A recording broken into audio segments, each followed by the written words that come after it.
Welcome back to Tuesday Talks. I'm Luke, this is Dave, and today we will be talking about EDC and what that means to you, us, and what that entails in everyday life.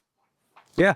I guess EDC is, for me, it's kind of a preparedness mindset, not so much, like what do we have in our pockets? Yes, it does have to do with that. And we can get into that in a few minutes, but it's about mentally being prepared when you walk out of the house every day. What is mental preparedness? Well, that's a really deep question, especially for someone like me that doesn't have that much capacity anymore. But it really, what do I carry, or what do you carry on yourself every single day, and how are you prepared by carrying that? That's the question. Like, what does Luke have on him on a daily basis? Oh, every day. This is what I carry as a firearm, and it is a M&P 2.0 compact with a 4-inch barrel. It is ported plus 5 plates on it in one of our holsters. It's got a Floyd mag flare, a red dot on it, and a couple other Gucci parts, but this is what I carry every day as a firearm. I carry a Spyderco Sage 5 and Rex 121. Very wicked piece of equipment. My wallet is not in my pocket. I also normally carry a pair of AirPods, some chapstick, because I like keeping my lips nice and supple in this Arizona desert, as well as my car keys and my cell phone. Those are the things that come with me every day, leaving the house, going anywhere. Now, before I was doing holsters, I would carry a multi-tool, a Benchmade 940, a Spyderco Sage 5, a firearm, 3 extra magazines, handcuffs, pepper spray, 4 flashlights, a plate carrier, and I wore boots every day. That's what I... So that was your daily when you left the house, because that was kind of your job. Yeah. So today, since that's not your job, this is like your dress. Like, what do you wear? Typically jeans and or shorts, and some type of polo or button-down shirt. I've never been a huge t-shirt guy. I know a lot of people are, but I'm not a t-shirt guy. Never have been, probably never will. The polo is an unassuming piece of clothing. I would like to carry more. It gets difficult wearing jeans and or regular shorts that aren't cargo shorts and looking like an Oompa Loompa. I completely understand. So what you're saying is preparedness in your choice of things that you do. You're making it fit the lifestyle of your day. Oh, yeah. I mean, the lifestyle of my day entails leaving the house, getting a kid ready who's under 1, and making sure that things are taken care of. I mean, you never know what's going to happen in the world today. I mean, look at what just recently happened up in Idaho. Right. Are you ready? Are you mentally capable? Can you deal with taking somebody else's life? The proximity to death changes how it affects you. Killing somebody with a knife is a lot more personal. Up close, you are in their face. You can watch the life leave them versus shooting somebody from 7 yards away. Both still very close, but one affects you differently. Yeah, Still the same, though. Like what we do in a situation, I guess, isn't one of the things that I really wanted to get into today, because those are completely different subjects. How we react to a situation.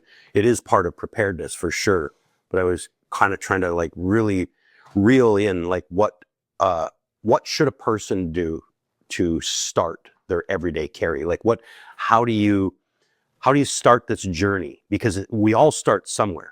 Get comfortable being uncomfortable. Yes, but like, why did you start carrying a gun in the first place? Was it just because I turned 21 today and I decided to carry a gun? I know it was different for me. Like, why did you start carrying a gun every day? It was something I grew up around, and the older I get, the more I see the world turning into an absolute crapshoot. I mean, if you watch the news, why wouldn't you want to carry a gun? No, I agree. I agree. And It doesn't matter where you are. right. My journey started many years ago. I had a pickup truck that was in our driveway right underneath my kid's bedroom window. And in the middle of the night, somebody came up in my driveway and stole the truck right out of the driveway.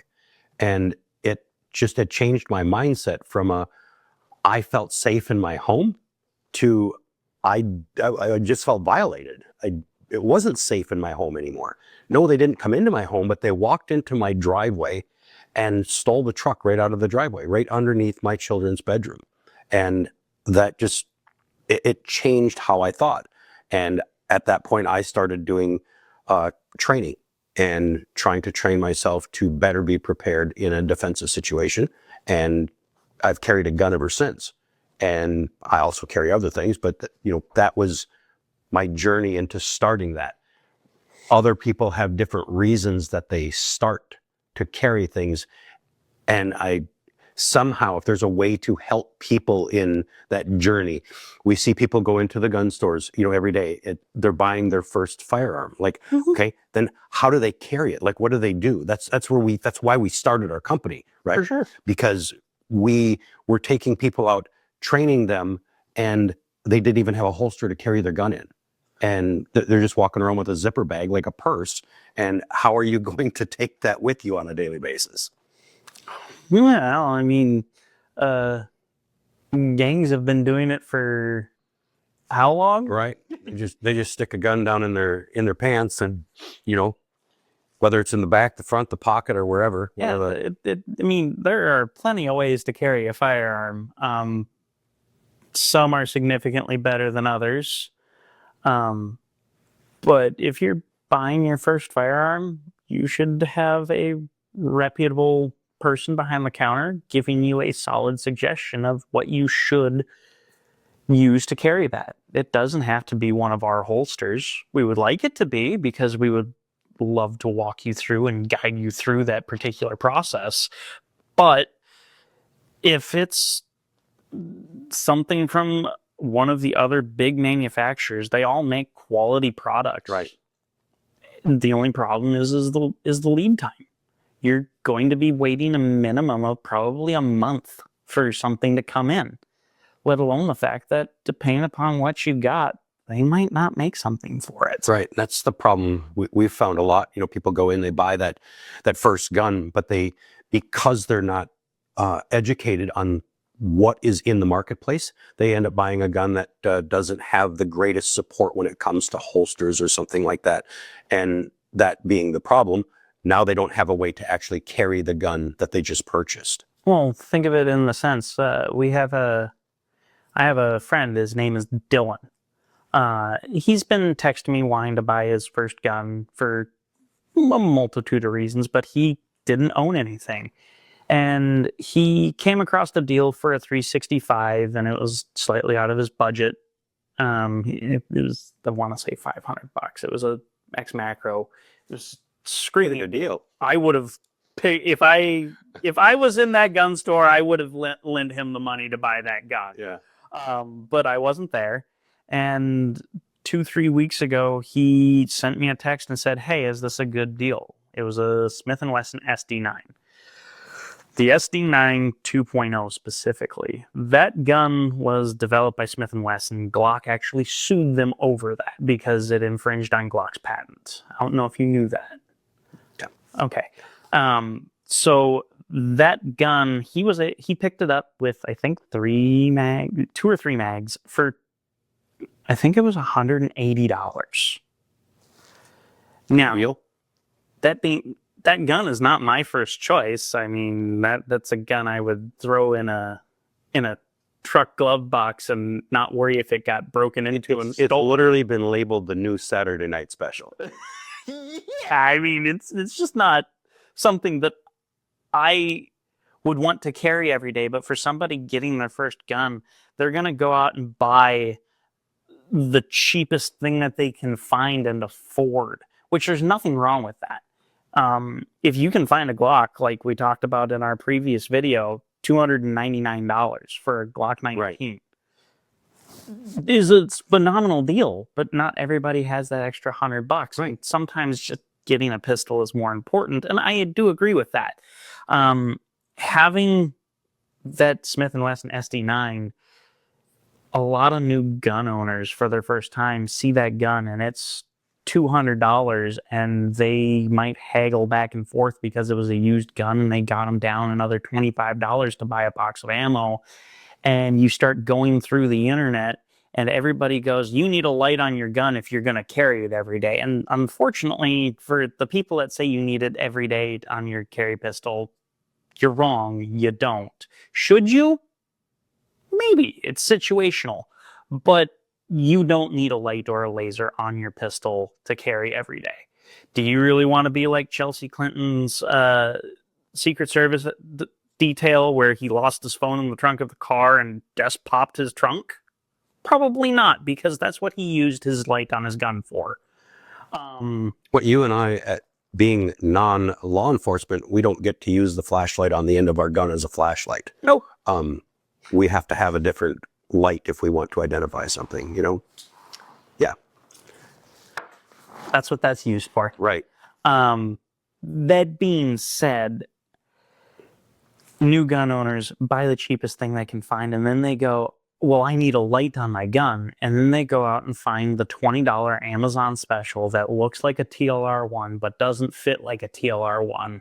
And unfortunately, in most instances, buy once, cry once definitely comes into play when it comes to light options. We had a guy come in just the other day who had a TLR8. Yep. It's not a bad light. Yeah. Quite. It's a great light. Quite widely produced. But it Expensive. doesn't fit a lot. People don't make holsters for it. No, people don't make holsters for it. We do. Right. Or we can. And a lot of the big box, I'll call, the top manufacturers of holsters today, they typically restrict themselves to TLR1s, X300s, TLR7s, TLR7 subs, stuff in that realm that is extremely common. Now, that doesn't mean that they don't have more options, because some of them definitely do. But being prepared is having a ability to, how do I put this? Defend your life to the best of your ability every single day when you walk out of the house. And what's the minimum standard for you? You can bring it back to motorcycle riding. There are a lot of people who say if you're not going to wear a helmet, a chest protector, and the jacket and all that to protect yourself, you have nothing. Then there's a lot of people who believe that you should just wear a helmet, and that's sufficient.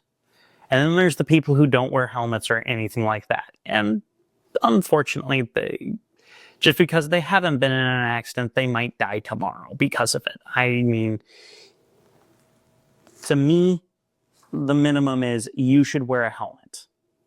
You should at least have a gun, a knife, some form of pepper spray, something that you can inflict damage on somebody who wants to do harm to you. Okay. So bringing this all around, the whole preparedness mindset, the everyday carry, it's getting into, here's your helmet. This is the minimum. Yes. Yeah. So having your firearm, knife, possibly pepper spray. We have a lot of people that are under the age of, 21. Maybe they can't carry in our state, Arizona, with a concealed firearm. They could carry, outside the waistband or something like that. But the young lady that goes out for a jog at 19 years old, the minimum she should have on her person is pepper spray. She should have that. And, whether it's a human or an animal, I mean, you need to be able to defend yourself against that in some way. Absolutely. But when we bring it all back to the holsters, you were talking about some different guns, putting it like whether or not you can even find that. We, as DEFCON 1, we have holsters in big box stores like Shields, but they carry the common holster. They have Glock 19, 365 macros, 43Xs, some staccato stuff. And then a lot of the other brands are all the same. So we're all putting the same holsters on the shelf. It's just a matter of which manufacturer you're going to pick. But as soon as you start to get outside the norm, there's not a holster for that gun. And so understanding that when you go into the gun store, what gun am I going to buy? Is there holster support for it? That would be kind of the first thing in that preparedness mindset of your everyday carry. Can I put this package together and carry it? Well, think of it this way. You walk into a big box store, you're a Beretta fan, you want to buy an M9. What's the holster selection like if you wanted to carry appendix in a big box store? I don't know if there is one. It's probably slim to none. Right. So it's... And there is nothing wrong with a Beretta M9. Right.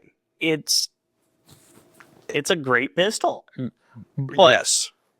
When it comes down to it, your first gun should probably be something a little more on the mainstream side. A Glock, a Smith & Wesson, a SIG 365. We're going to avoid the 320s like the plague.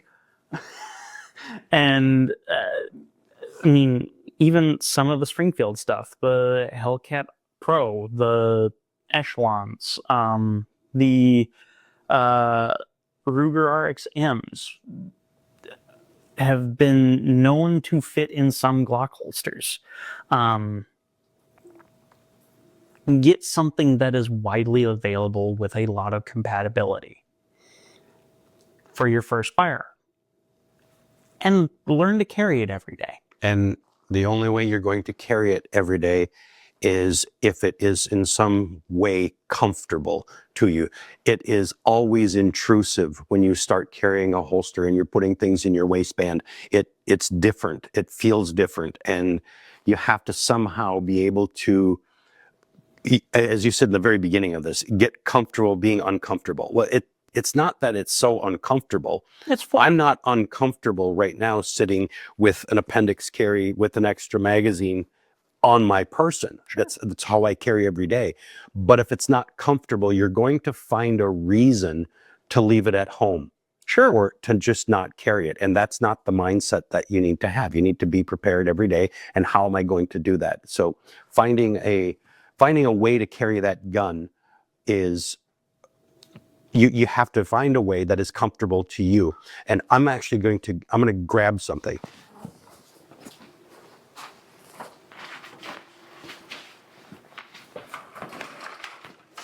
Aha. Aha. So many people, the appendix carry or on their hip, they don't like that idea. And we make a holster that fits in a bag. This one happens to be a Everly stock. They fit in a Vertex bag. They fit in marsupial gear.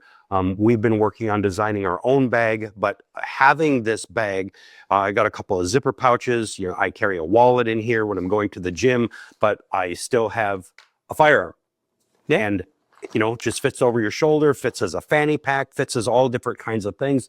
So it's just another way to be able to carry a gun or knife, pepper spray, carry those things with you that you wouldn't have if you didn't have those things. There's always a way, and finding a comfortable way, I think, is... For sure. I think, go back to when you were a kid and first put on a watch or had to start carrying a wallet. It was a foreign object for a couple days. Yeah. And then it got comfortable. If you want to get comfortable carrying a pistol, start around your house. Wear it in the house while you're watching TV, cooking dinner, stuff like that. That's how you get comfortable carrying a firearm. If you're not comfortable in your own home, you're not going to be comfortable in the world. Right. And you need to realize that the paranoia of somebody's going to see my gun. Yeah, somebody's probably going to see your gun. You need to not care. There is that, and we could get into another discussion about dress and how we dress and all of that kind of thing. But we can save that for another day. I would want to tell people that get the mindset of I'm going to carry something to defend my life and the life of my loved ones on a daily basis. I'm going to do that. Whatever that happens to be or how that is, I'm going to start today, because tomorrow could be too late. Yeah, I mean, get in shape and start taking care of yourself and your family. Right. Start today, because tomorrow's too late. Yep. Exactly. You never know when it will be your last day.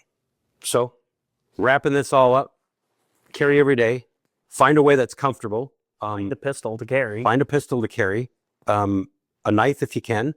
And figure out what your minimum helmet is. Yeah. There you go. What's your minimum helmet? And on that bombshell, join us next week for another Tuesday talk and dad advice. Dad advice. Teach your kids to change their magazines, not their gender. Not bad.